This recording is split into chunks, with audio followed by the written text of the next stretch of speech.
feel like Kobe in the fourth quarter. This is the Dane Moore NBA podcast, and we are brought to you by Prize Picks. Coming at you Tuesday evening. It's March 3rd, and I'm joined here in the studio by Chris Hine. Right after the Wolves win over the Memphis Grizzlies this evening, Anthony Edwards had 41 points, 7 made threes, 5 steals.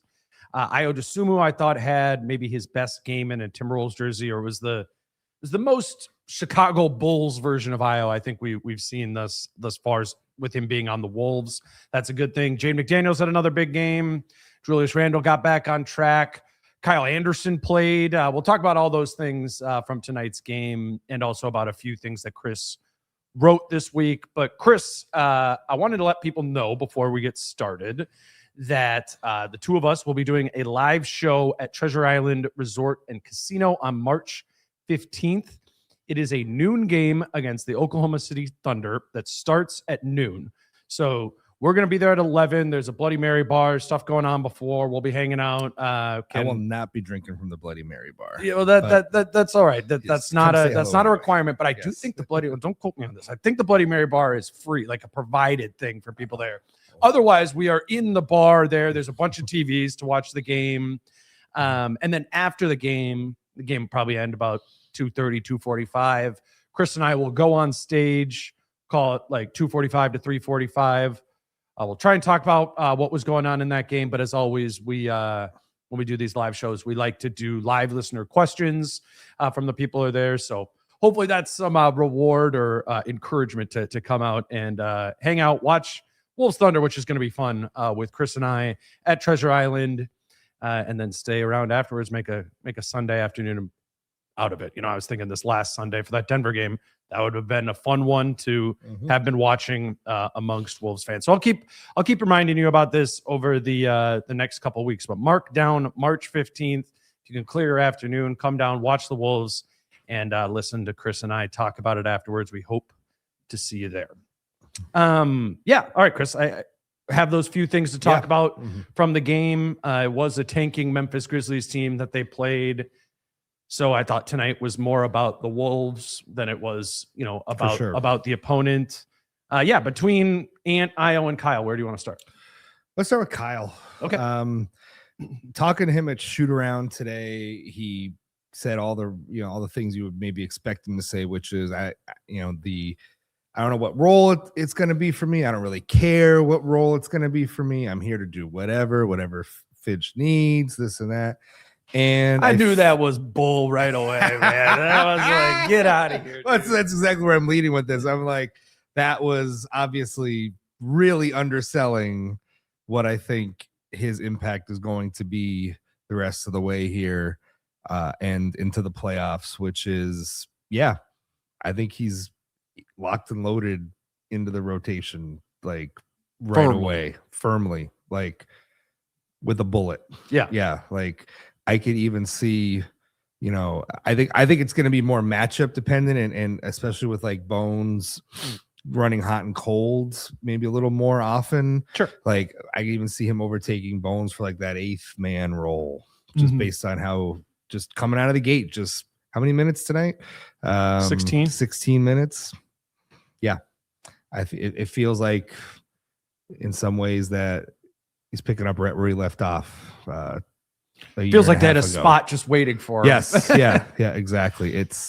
He's the 9th man right now. It's firm. It feels firm just after one game that it's pretty clear that this is they have a need for him.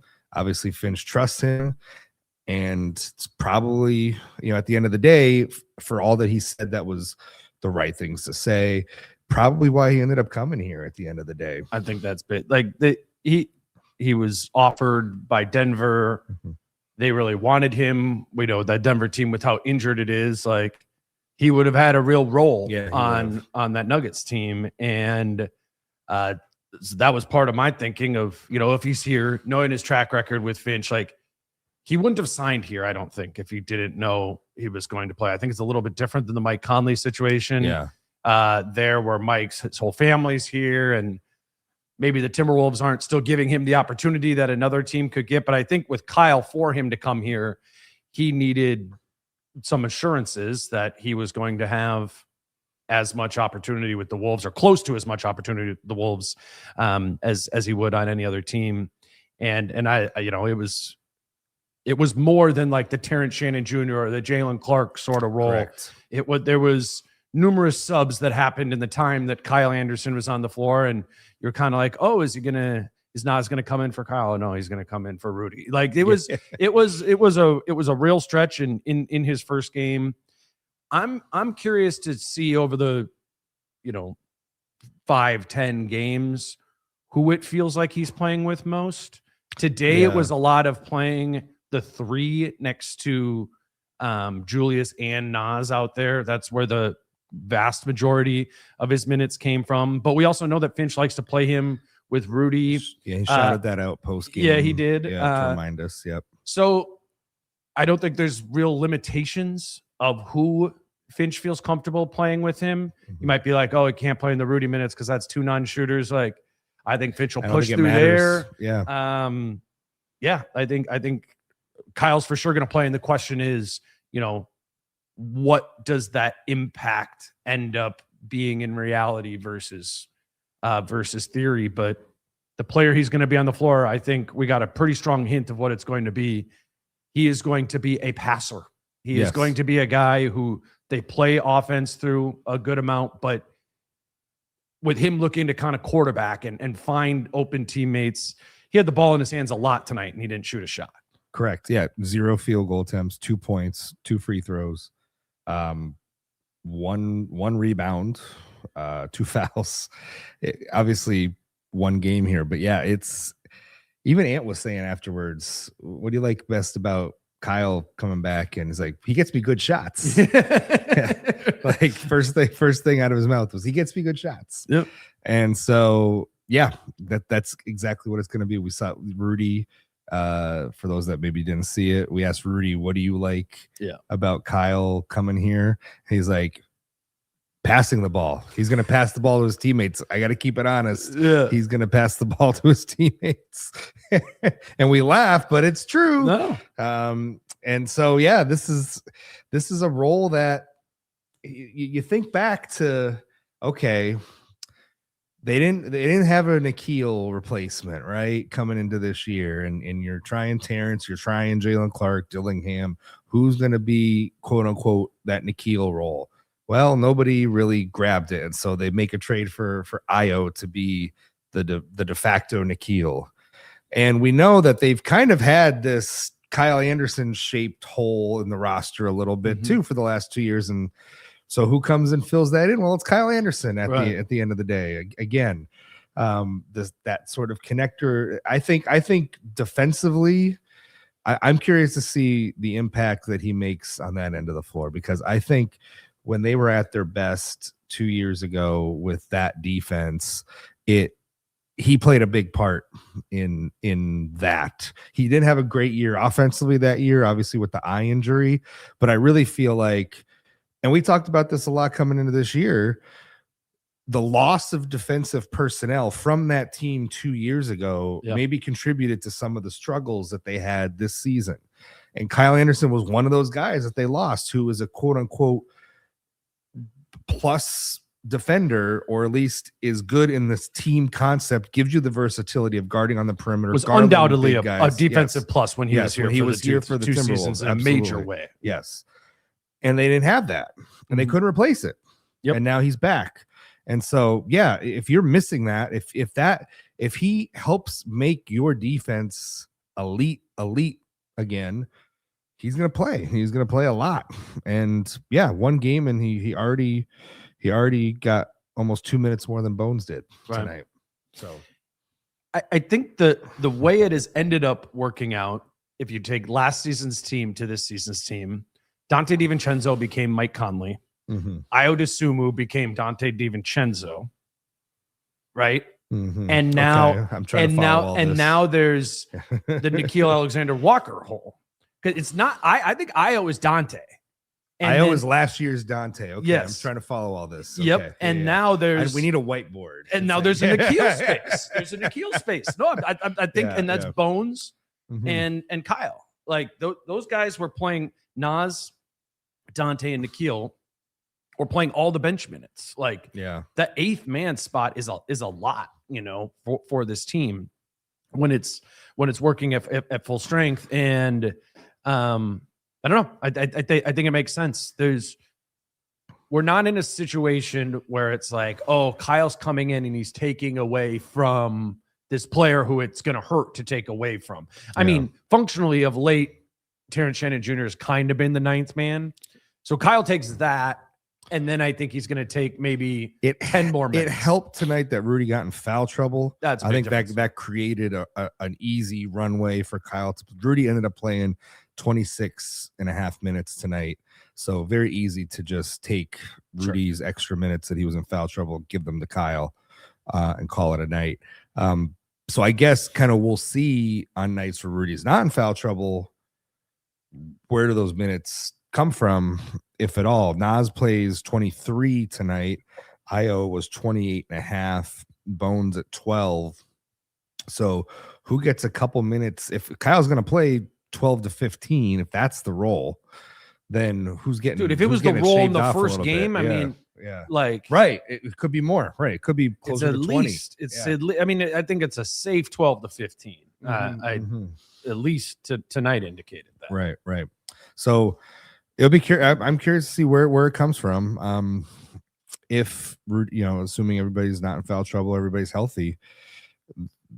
Yeah, it could mean Bones gets knocked down a little bit. I think it could be. What I said with Jace was, I think it can just, for the playoffs, it can just matter the opponent. Right. Right. Because I think there could be opponents where Bones might be exposed defensively, or there's opponents where Kyle's lack of shooting can cost him. Jace had a good point. He was like, that Phoenix series 2 years ago, Kyle didn't play at all. Right. In that series, but then in the Dallas series, he played a ton.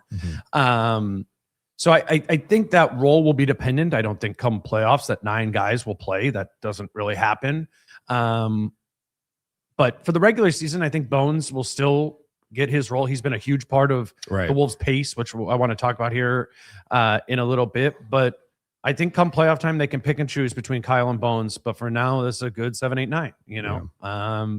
And I think it's fine if Julius and Ant and Rudy and Jaden all play on average a minute or two less the rest of the season. Like this group's played a lot this season because the guys have been healthy a lot this season. Yeah, they have. And we've seen like Ant has been subbing out of late, kind of a little earlier in the first. He hasn't played the entirety of the first quarter. As much as he usually does, which is pretty much every game. They've been subbing him out around the 2.5, 3 minute mark, bringing him back maybe a smidge earlier in the second. So like you said, maybe there's that little, that's what the traditional kind of 9th man role. That's where some of those minutes come from, is sitting Ant at the end of the first and third quarters. I asked Finch about that in LA. And what he said is it gives them, it allows them to get those guys in earlier, get them in the first quarter.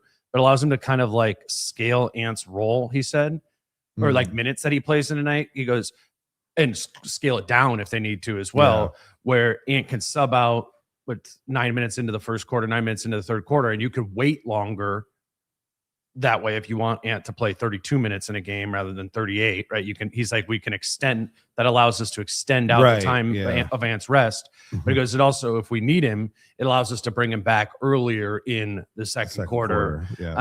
Or the fourth quarter. But that's definitely a change since Io's been here. Ant has been for the last 3-4 years, has been a play the entire first quarter, sit out the beginning of the second, close the second, then duplicate that in the second half. So it's a change. It's an accommodation that the Wolves can make, I think, without losing anything, and allows them to get.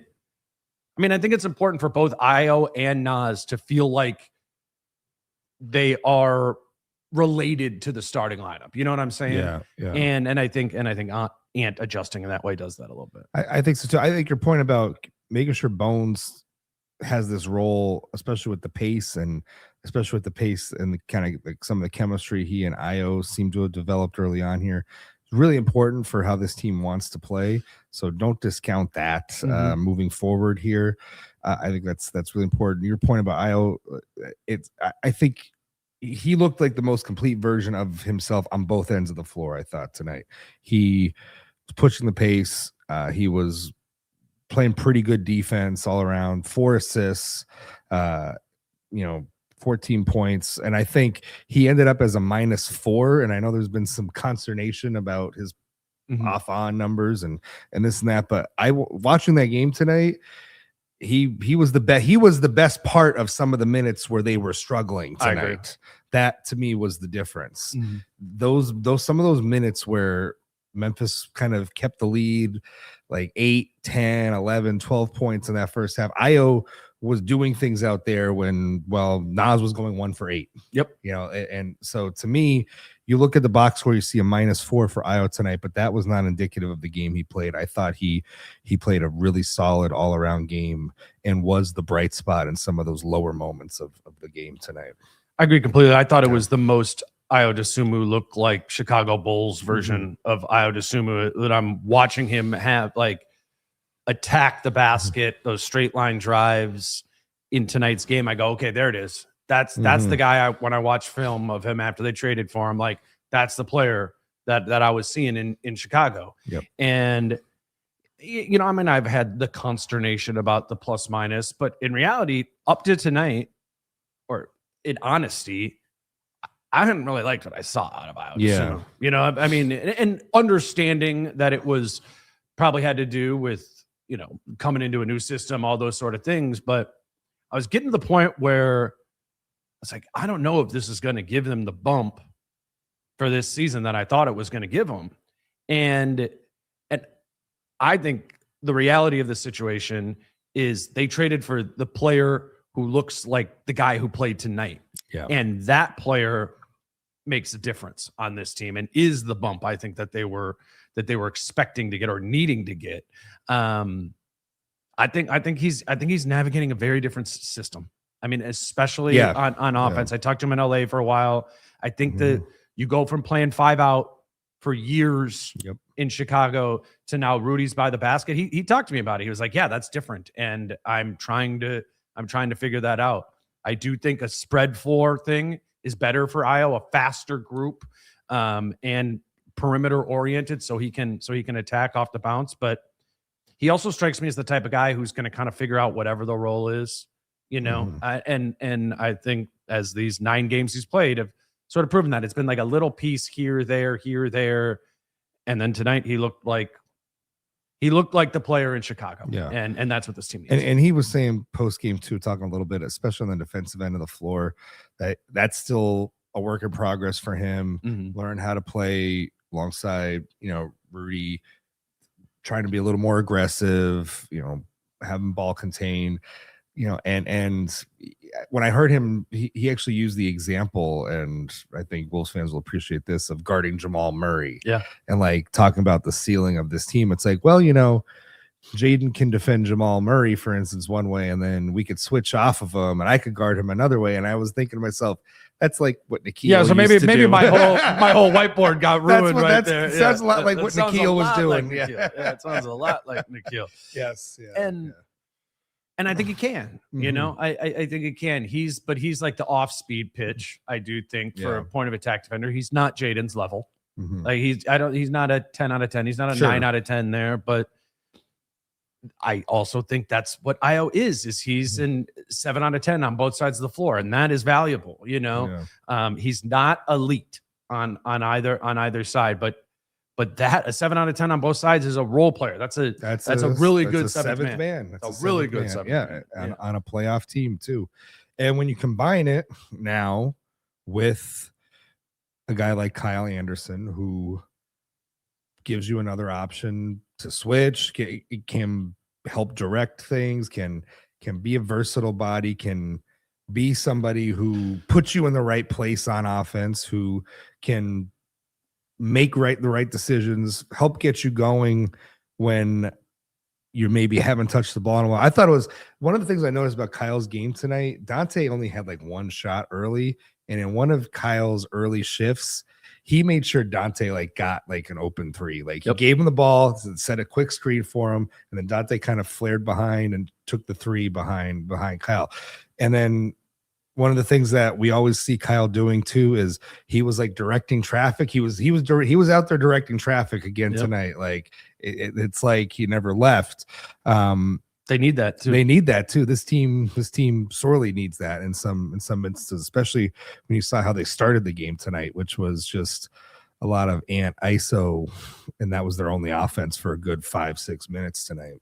Today's show is brought to you by First Resource Bank, and First Resource Bank has locations throughout Minnesota, including their new branch in Minneapolis, and they are FDIC insured. If you are a small business owner, I know from my own personal experience that the bank you work with matters.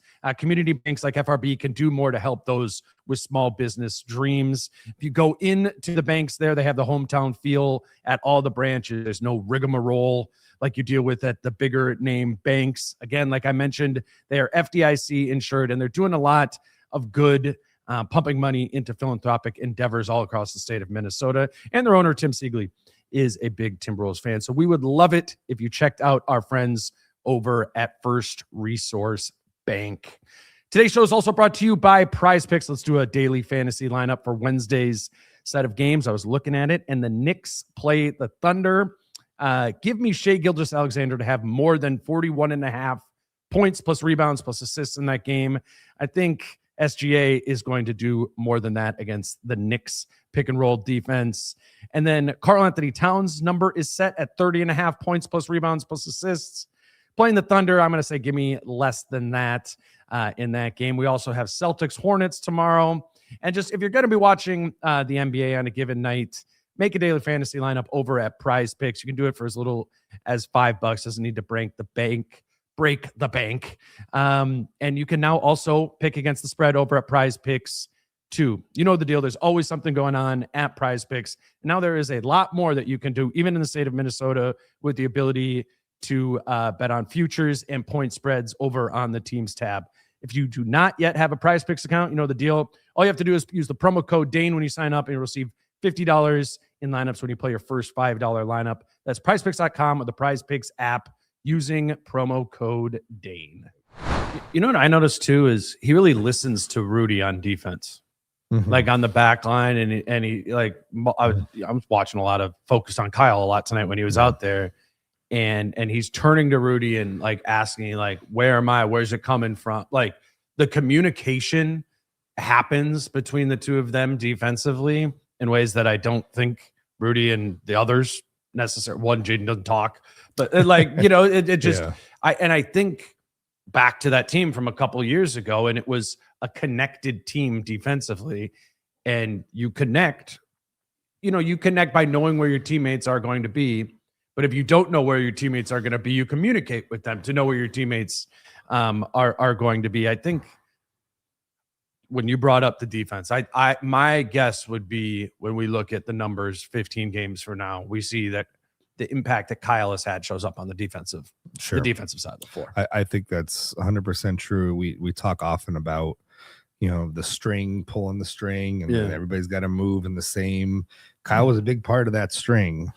And when he wasn't there, it was not as sturdy of a string over the last 2 seasons. They would get there. I mean, last year's team got to a good place, but this year's team has really struggled at times to maintain that sort of connectivity on the defensive end of the floor. And that is certainly one of the, maybe I don't know if it's the number one thing he can bring to this team. We'll see what impact he has on the offensive end, but in my mind, it might be the number one thing he brings is a little more defensive. What's the word I want? Fortitude. Sure. Just kind of buttressing the defense a little bit more and adding just another layer of support for a defense that sometimes, is held together with glue and scotch tape. He is SloMo, but he's playing on a team that plays a lot faster. Yes. Now. Yeah. And I think, I mean, and credit to Bones here too. I think it's the pairing of Io and Bones, but this team is noticeably playing way faster and way more in the like looking for the hit ahead passes to get out and get those semi transition looks. And that's when we talked in training camp about this team needing to play faster. That's what it was. It was just getting away from just sort of accepting that this possession we're going to play in the half court, waiting for somebody to come get the ball, like throwing it ahead as opposed to waiting for Ant to come back. Just keep going straight north south, you know, like rather than dilly dallying. And my theory, and I asked Ant and he said no, that's not what it is. But my theory is that the starting group has seen how the bench group has been playing faster since Iowa's got here and playing with hit ahead passes and getting easy buckets. And I think that is transcending the second unit and kind of sinking into the starting group too, of like, hey, we can do this. It reminded me of like when Julius missed a month last year and he sat out and he was like, oh, I saw how we needed me to play while I was out. Like, I think the starters are realizing, oh, we can benefit from this too. Sure, Ant and Julius can score in the half court, but you know where you score better? In transition. You know, period. Like that's just going to be better. And I mean, it's becoming part of this team's personality. When last year they're 27th in transition frequency. Even pre-IO, you know, this team had moved up to middle of the pack. But one thing, and I was looking it up during the game, last year they're 27th in transition frequency, so the fourth slowest team in the league. And they were 13th in efficiency off of those opportunities, transition opportunities. This year they're up to 15th in frequency, so league average, and they're fourth in efficiency. So they're not only getting out in transition more often. When they're in transition, they're scoring at a noticeably higher clip at 132 offensive rating this year in transition versus last year it was 126. I think. When we talk about this team, like finding what are the differences from the team 2 years ago? And we always point to, they don't have the defense. Oh, they don't have the defense. Well, this team can have the offense that makes up for the defense because they're better in the half court. And I think they can play in transition more often. And what you described with the numbers, I remember looking it up last year, Indiana, and just the way that they battled Oklahoma City. Indiana was like, I want to say like 8th or 9th in pace overall, but they were number 1 in efficiency off of that. So obviously it's not that, but it's kind of mirroring play with more pace than you were, but also be efficient at it while you're doing so. And they were talking a little bit tonight and on the road trip about, turning it over a little too much and trying to just maybe take a little reset, try to figure some things out, which I think is important, especially as you're integrating new personnel like Io and now Kyle into the mix. But by and large, we were skeptical. I was skeptical coming into the season that they would actually be able to maintain this. And to their credit, they have. I still see at times you can still see like the tendency, especially for Ant, to just want to walk it up and go in the half court, but you could see them being intentional about it. You could see Ant at times being intentional about it. There was one sequence where Ant was looking to just get the ball from Dante tonight, and Dante was like, "No, we gotta go. Like that didn't happen a year ago. That sort of stuff didn't happen a year ago. Dante kept the ball and kept dribbling it up the floor. That's such a sea change, I think, in the way that they play. Compared to a season ago. So it's to their credit. Io's going to help with that. Kyle may not, he's known as SloMo, but he's a smart basketball player and he'll figure out a way to. I mean, remember Kyle waving his arm back in the day? Like Kyle wants to go too. Like he wants to go. Kyle wants to go too. Kyle will get the rebound and make the smart hit ahead pass to get that going for sure. So yeah. Ant said, I asked him about the pace after the game, and Ant said, quote, "I'm not a fan of playing fast, but when I'm in with them, I don't have a choice because I want the ball and they're gone." Speaking of Bones and Io, the only way I can get the ball is to be next to them. They're super fast with the rock. They're going to make Ant play faster. Yeah. Or Io does, and That's a real thing. That quote, like I wasn't there to hear him say that, but I read it after the fact, and that quote is a real thing. I often wondered just how much of that might be true. Like, oh, how much can like a Bones or an IO affect Ant? Like if Ant really just wants to take the ball and take it up court, walk it up the floor, are they just gonna let him? But hearing that quote tonight, I'm like, yeah, okay, it does have an impact.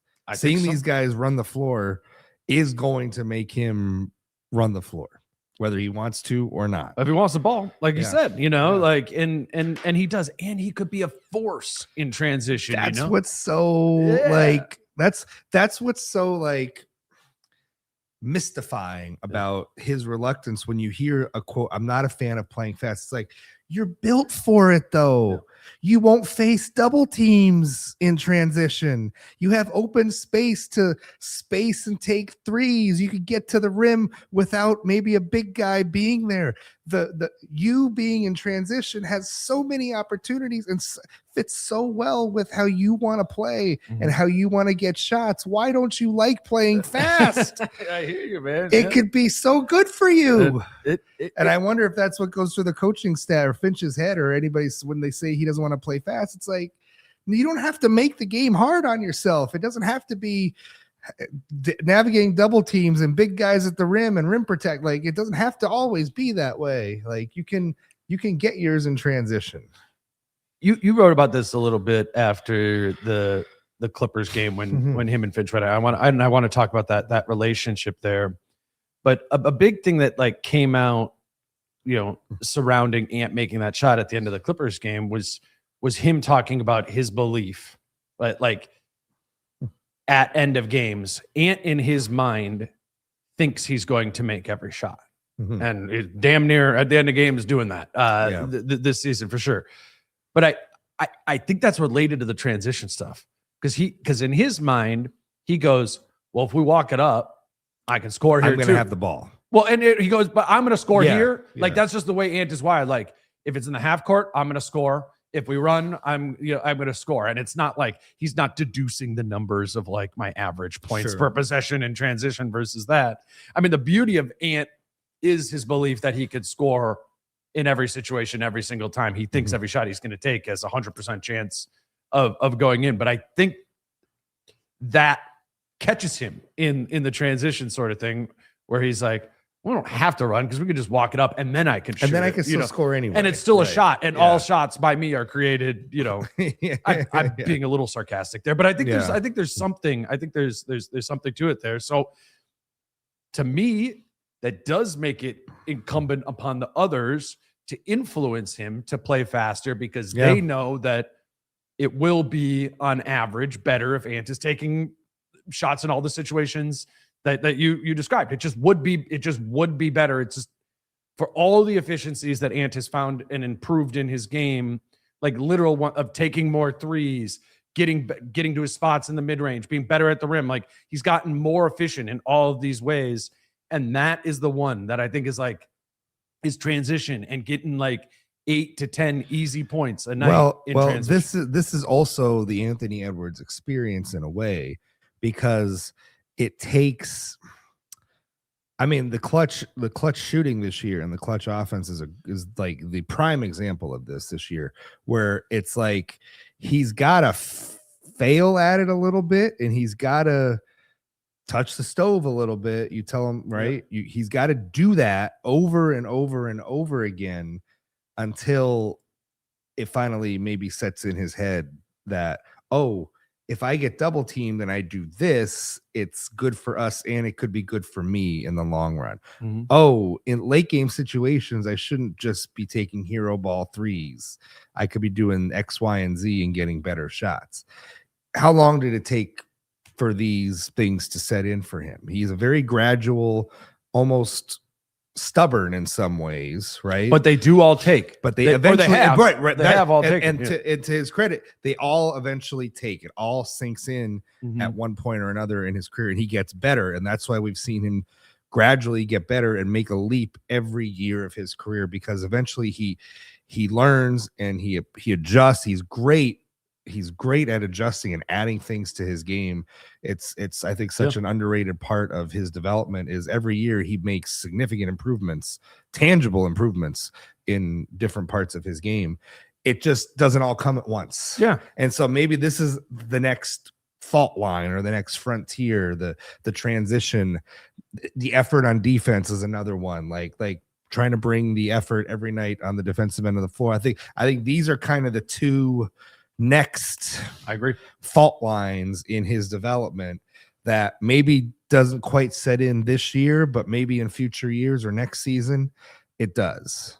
And then you or even start setting together. in now. Yeah, There's 21 whatever games left for the regular season. Like, true. Just start getting some of that. It happened 2 years ago with the double teams a little bit. That was like going into the playoffs in the Phoenix series was really the first time that he was dealing with double teams all season, but going to the playoffs was really the first time his teammates started noticing, everybody started noticing, oh, he's actually making the right decisions in a lot of these instances. And that's why he played so well in that Phoenix series 2 years ago.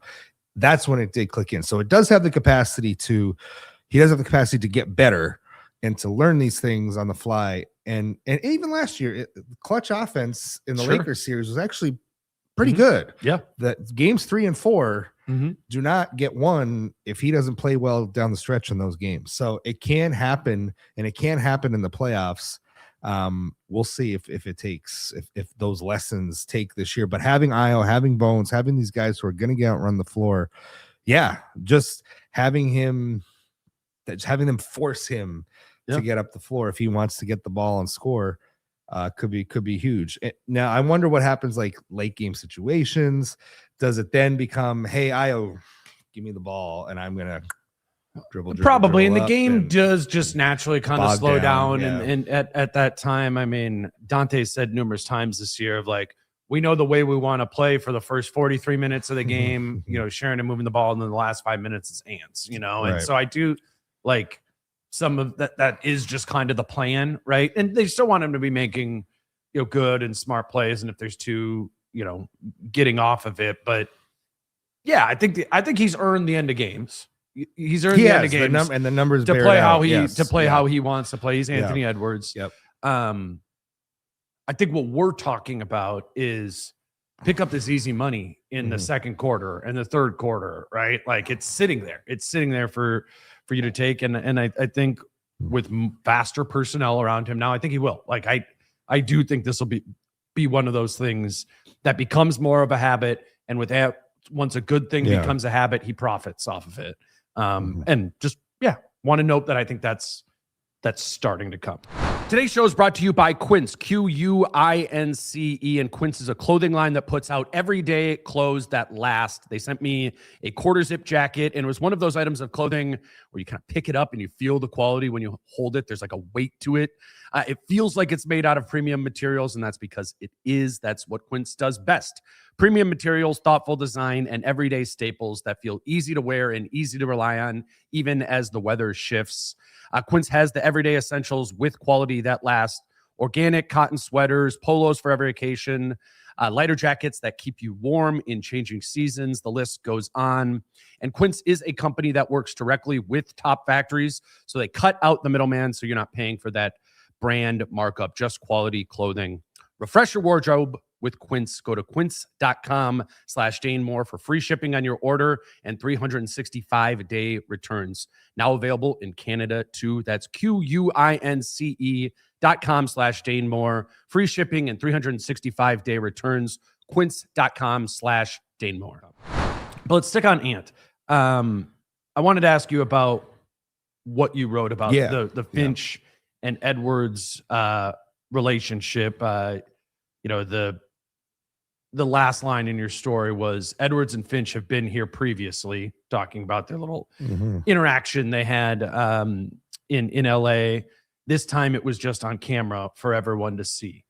So one, I would just recommend reading this on the Star Tribune. It has Chris Took from some of his interviews he did in his book on Anthony Edwards in here. And I thought you cut right to the reality of what the situation is of their relationship. Situation isn't even the right word because I don't think it's a situation. It's just a relationship, you Yeah. know? Can you elaborate on that? Sure. I just think it's more moments that you see like the other night that we just don't see in a game. Like they happen at a practice, or they happen in a film session, or they happen in the locker room at halftime, or whatever. Those kind of moments where maybe they say a few words to each other or what have you, emotion in the moment, all these things happen in the course of a season, the course of a now 6-year relationship of Finch trying to mold and develop Edwards. They go at it. They go at each it. other. They go at it. And some of the quotes in there, you know, I remember interviewing Mike Conley for the book, and Mike and I think talked for about a half hour over the phone one day, and we were talking about the Finch Ant relationship, and his quote that I used in the piece really caught me because I hadn't really heard this before, and it was, they go at it. They really go at it. I don't have it in front of me. I do. But they go at it. Honestly, they do. They go at it. Yeah. And Naz Reid said something about that's two alphas. Like, we know they're gonna be all right. It's like they could be yelling at each other, but we know it's gonna be fine. Like literally laughing like 5 minutes later, or hugging or whatever. Mike has said before he'll tell one or the other that they maybe went too far in a given interaction. Ant's player development coach, assistant coach Chris Hines, no relation. You know, he's had his share of kind of maybe trying to play mediator, peace, whatever, right? It's just kind of a dynamic that exists, or that has existed between them, and I think you just see it play out. The other thing is Ant. Think back to last season when he got a lot of technical fouls, right? Ant knows not to clap at the officials or react a certain way because it'll get a technical foul, but yet he still did it, and he still got suspended for a game last year, right? Because in part, that immediate kind of 5 seconds in the immediate aftermath of like an emotional heated moment, he sometimes looks angry or does something that he shouldn't do, or maybe says something he shouldn't, whatever. That's why he got so many technicals. I think what you saw the other night is the same thing that played out. He hits a big shot. Finch may have said something to him 2 minutes earlier, and he just reacted how he reacted. That's just Ant being Ant. It's their dynamic. It's their relationship. Look at what happened a few nights later with the Lakers in Los Angeles. JJ Redick and Luka. Yep. Our old friend Jared Vanderbilt having to play a little run a little interference there potentially on the bench. So these things happen. It's their relationship, and is one of the things that I learned in reporting the book is you got to take these things in their proper context. Just because something happened on camera or you haven't seen it before, whatever, doesn't mean it's like atypical of what their dynamic is. And that was kind of the lesson I wanted to drive home. And that was also, I was asking a few people, you know, when it happened, I was like, this is like them, right? Like this is them. And they were like, yeah, this is them. Yeah. Because I mean, because that could be them and they have that relationship, right, and maybe something has transpired and they've been butting heads. It's worth checking in on. But sure. I got the same sense, and you're talking to people and being in the locker room afterwards. It wasn't like awkward amongst the group, like best player and coach just went at each other on the floor and then in here, anything like that. The feel in the locker room was, this is just kind of normal of what happens between Finch and Ant, and they push each other in that way. Probably not always for the betterment of the relationship, you know, but I think the end result or the result in the aggregate is positive. We talk about Ant getting better year over year, and we talk about in the summer he worked on X, Y, and Z and improved it, and now look at the positive impact as we just talked about. Right. Like, yeah, he's putting in that work in the summertime, and he's working with his individual trainers. He's working with C. Hines, but you know who puts together that like plan? Finch. Yes. Yeah. Like, and this is also coming on the heels of Ant talking about how much Finch told him to develop the late game package. Yes. And praising him for staying on him about it. When did that happen? Like a week before or a couple games before? Yep. And by the way, I think it was also notable in the immediate aftermath of the Clippers game, because this is also very Ant-like. When he calms down from the moment, everything's fine with him. And so when he did his interviews with you, when he did the on-court interview with Amazon, it was, we got the best relationship, everything's good, everything's fine, this and that. Like that's Ant. That's how he reacts. That's how it happens. And we hear all the time about, remember last year, I think you were there in Phoenix last year, when, remember the Finch woke up choosing violence film session, right? Well, remember Ant's quote from that film session was, sometimes I sit there and I think, oh, he trying me, my manhood, right? Yeah. Like sometimes those thoughts go through Ant's head and sometimes he reacts in the moment. But then we talk to him after the game. He's calmed down. He's realized, he processes what happens, and it doesn't have a long-term impact. He literally said, I think Finchy is trying me today. I think he's trying my manhood. But then he doesn't really hold it against him. So I just thought it was overblown. Yeah. It was just overblown. You mentioned Chris Hines before, and I just want to shout him out again, because I think he is a critical variable in this whole thing. Yes. Like work. I mean, just Ant's progression in general. I mean, we're around that. We've seen them working out, just day to day as his player development coach. And I think he's made a world of difference. I think those two communicate well.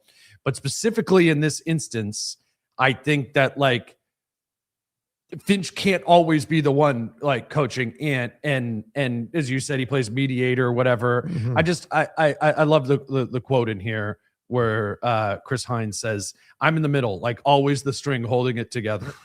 Or I'm pushing away, like y'all need to back up, give each other space. Let me handle that, Finchy. I got him.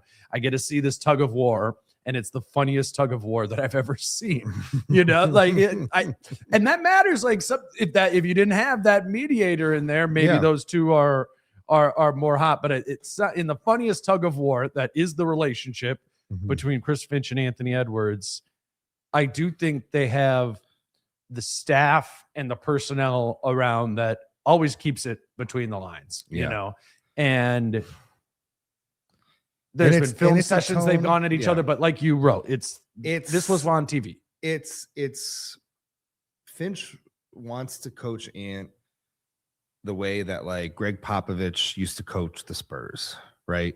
Which is nobody is above being called out, cursed out, whatever, because that sets the tone for the rest of the team.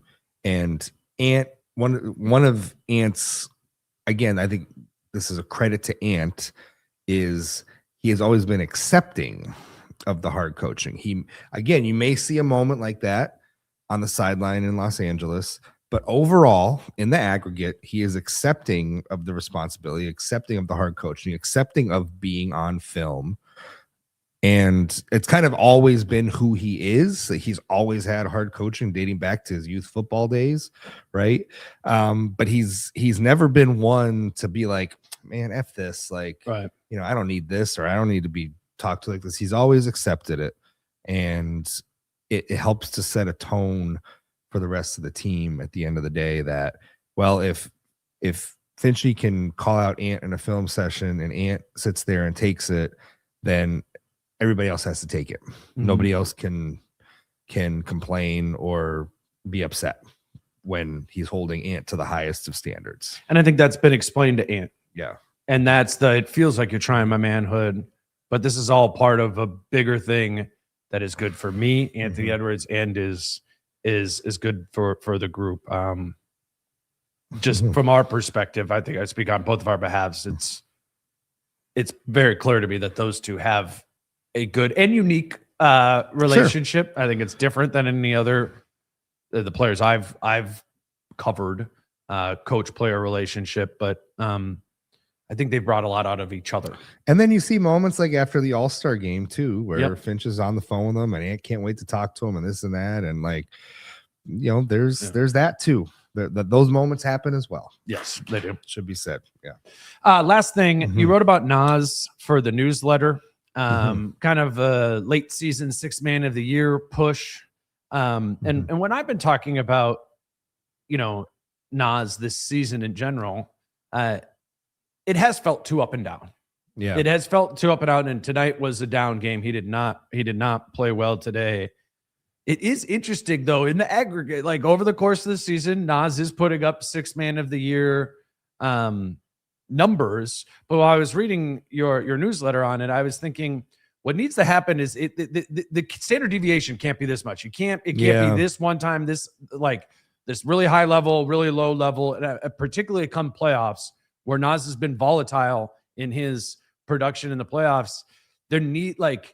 If they can hit these last 20 games, like a greater consistency with Nas, I think that makes a world of difference, particularly if it sustains into the playoffs here. What spurred you to write about Nas? I just was thinking about his season as a whole, and we hadn't really asked him. I hadn't really asked him like, hey, is 6th man of the year on your mind? I forget when I asked him. I think it was it might have been even before the All-Star break, or I think it was the first game after. Yep. And he's like, yeah, it's on my radar for sure. Like, I'm definitely thinking about winning it and want to win another one. And yeah, and I just thought back to the beginning part of the season when, you're coming off of the new contract, and he did not play well the first couple weeks of the season. The social media reaction was very loud, especially the first couple of games. And I just remember thinking like, hey, he's been through some stuff this summer. He just went through the death of his sister. And I'm like, listen, you got to give the man some time. I think you just got to give him some time to move on, or not move on, but to find a level of comfort playing basketball again, and getting back into the routine of it all, and being around teammates. And he was putting in the work, but man, it just mentally, I think it just comes with time. And sure enough, eventually with time, he got better, became more of the player that he was. And I don't even think I asked him about it. I said, just kind of, I think I just asked him about like, how have you felt kind of just about the arc of your season? And he talked about, well, the beginning of the year was really tough because I was going through everything with my sister, and it was hard. And I put in the work, but it was just really hard at that point in time. I was dealing with a lot of stuff. Teammates were there for me. Everybody was there for me, but it was really hard. And talked to Finch a little bit about that. And he said, coming into the year, we did not place any expectations on Nas, or really lowered expectations. We just really wanted him to be around his teammates and get back to playing again, practicing. And he's like, looking at that moment, he's like, it was probably good for him to just be around people every day, be around his teammates, be around his friends, playing basketball again. And eventually you find the player that you were. You find yourself. You find yourself a little bit again. And that's the arc of Nas Reed's season this year. It has been. And I said it at the time, and I think people had, the social media criticism, I thought, went way too far early in the season with him. And I had faith that with time he would get better, and he did. And it really wasn't even that long. You kind of drew the line at 12 like games. 10. It was like 10 games. It was the first 10 to 12 games. Right after that, and it he wasn't started good. playing a lot better. It was a bad first 10 to 12 games, but he's still, with the bad first 10 to 12 games, the odds-on 6th man of the year favorite. Yeah. Like he very much has bounced back, and his averages are better than they have been. And it's, when you talk about Nas eventually moving into being a full-time starter, one thing, and I believe Nas is that caliber of player, but one thing that would need to come with that when the time comes is more consistency. Right. He is an inconsistent player. And as much as we have frustrations, or other have had frustrations about Julius Randle kind of being like up and down, like Nas Reed is just as up and down there as well. And both of them need to be more consistently the better versions of themselves. It doesn't need to be a Julius Randle triple-double game every single time. It doesn't need to be 5-6 made threes for Nas Reed every time. It's like, what's your average game? Like, Yeah. you know, and what I think is happening for them is their average or median game is just, for both of them, it's just a little bit too low. And they can be better than that. They just, It's a good point. It's a you good know point. what I mean? Like, And the Nas average isn't good. Nas, like, you know, one thing he did have, what did he have? 6 rebounds tonight. The thing about Nas that I think at least got a little bit better is I think he would completely take himself out of some games if shots weren't falling or he was getting frustrated or foul calls weren't happening. Now he's done a little better this year about still trying to make an impact, do the little things, rebound, things like that, while maybe not having the best scoring night. So that's an area of growth that's a stabilizer this yeah year. And Vince is talking about the rebounding in particular. Like they do need him to play center a lot. Yeah, they need him to defend the rim. They need him to guard and pick and roll coverage. Like they need, like, there are things that Nas can and is doing when he's in the games, when he's not making 5 or 6 threes, right? And that's probably where the consistency comes from. It's like, all right, I don't have this going tonight. I don't have that going tonight. What can I bring? But I don't know. I mean, 60 games in, probably 20 of them this year have not been very good games from Nas Reed. And I do think that can balance out. And if it does, it will make a difference in the playoffs, because he has been inconsistent in the playoffs throughout his career. I think this is the next step, right? Like this is the next consistency in this role that you're in right now. More consistency. That's your next step to a starting job, whether that's here or, you know, elsewhere. But it is, but that's what I wonder. Is it a chicken and egg thing with him? Does he need the start? Does he need to be a starter in order yeah. for the consistency to come? And I often think that with him, because remember, he really 2 years ago won the 6th Man of the Year award when he was a starter for like 10 games. Because more than that, it was a lot. It was Cat missed like 20 games, right? No, that was the year before. Okay, Rudy missed some games because of like back injury or whatever. Okay. But you know, Nas I think has generally been fairly consistent when he's been a starter. At least that's the impression that I have. You're right. I do have that. It's just been, and this year it's been so few starts. Right. He's only started 2 games this year. Yeah. It's crazy. Yeah. No crying from Kings fans this year about the number of starts he had. Remember that? That was Malik Monk. Yeah. Malik Monk. Yeah. The whole thing. 6 man. Right. Not my 6 man. Yeah. You guys can read the newsletter, and you can subscribe to that for free. And get Chris's writing every week in the Star Tribune, in your inbox. For the newsletter email that comes out every week. So it's good. I mean, Chris has the access, and he's talking about what he's hearing. And then this week it was the 6th Man of the Year. You got anything else you want to touch on? Looking forward to the live show. You know, it's been 9 months since the book came out now at this point, but you know, I still feel like it's very relevant for folks. Thank you to all who showed up at my event at the Uptown Barnes and Noble. We moved some paper that day. That was great.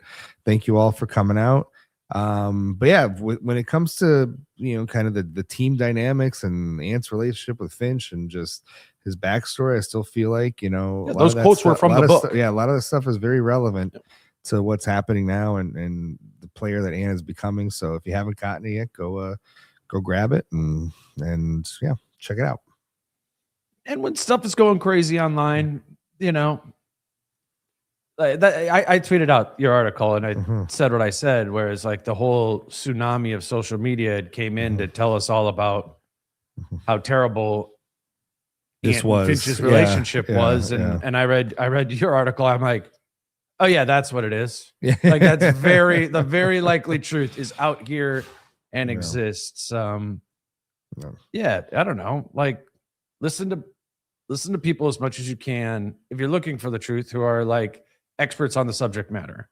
And Chris is that on Anthony Edwards. He's covered him for his whole career. He wrote a book on him. Like, I don't know. I wish people could go there a little bit more often rather than And I know, and they can't, and we're going Right. to lose that battle. And social media is what it is, and it's immediate, and it's all of those things. But I don't know. Context matters. Yeah. History matters. What you see in front of you on a given moment or a given game has a backstory. It has context. It has history. It is not just an isolated moment that you then magnify to be symptomatic of something that it's not. Well, and you're going to write what you think is actually happening, whether it's positive or negative. And in this case, you're saying like, hey guys, let's come back here to the left where it's a little bit more towards reality, and it's it's a little bit more positive of a thing. But you're a reporter, and like if things aren't good, like you're going to tell readers that as well. And that's sort of to go on the other side. That is sort of the danger that can happen. Is like, is there a time where they grow tired of each other, or they grow tired of that dynamic, or whatever, right? That is the danger of that. But all indications and are that that hasn't happened, not happening. And I would recommend reading that piece from Chris. He wrote it the day after that Wolves Clippers game, and has the quotes from the Ant book in there. Appreciate you doing this on late on a Tuesday evening. Now we don't have to come in tomorrow to do an episode. Appreciate you being here. You guys can follow Chris online at Christopher Hine. You can subscribe to the Star Tribune to read all of his coverage. And if you can't afford a subscription, that's okay too. We understand that's the case for some people. The newsletter is a free opportunity to be able to read Chris, who maybe you've gotten to know here on the show. Coming up next, the next episode will be, God, what am I blanking here? Britt and I are going to record before the game against Toronto on Thursday, and we'll haven't had Britt on in a week. We'll just get some of his. I mean, it'll still be off of this last game, but I'm sure Britt will have plenty to get into there. And then Kyle and I will talk about on Friday. We'll talk about what goes down in that Wolves Raptors game, which should be a good game. I mean, the Raptors are a legit team. I think that's one of the test games the rest of the way. So and I think I have that in our little that I'm losing. Draft. Yeah. Chris is beating me. Yeah, whatever. 1-0. It's 1-0. You have one loss. That's right. In our game that people were very confused about what the hell we were doing by that, but whatever. It's fun for us. We can Dinner's have on too. the line, baby. That's true. Coming up next is Britt and I on Thursday morning. But until then, he's Chris. I'm Dane. Peace out. How I'm feeling, man, I hope it never stop, yeah. Green and hot so you can find me in the crowd, yeah. Don't let standards ever bring you down, yeah. Hope you dance.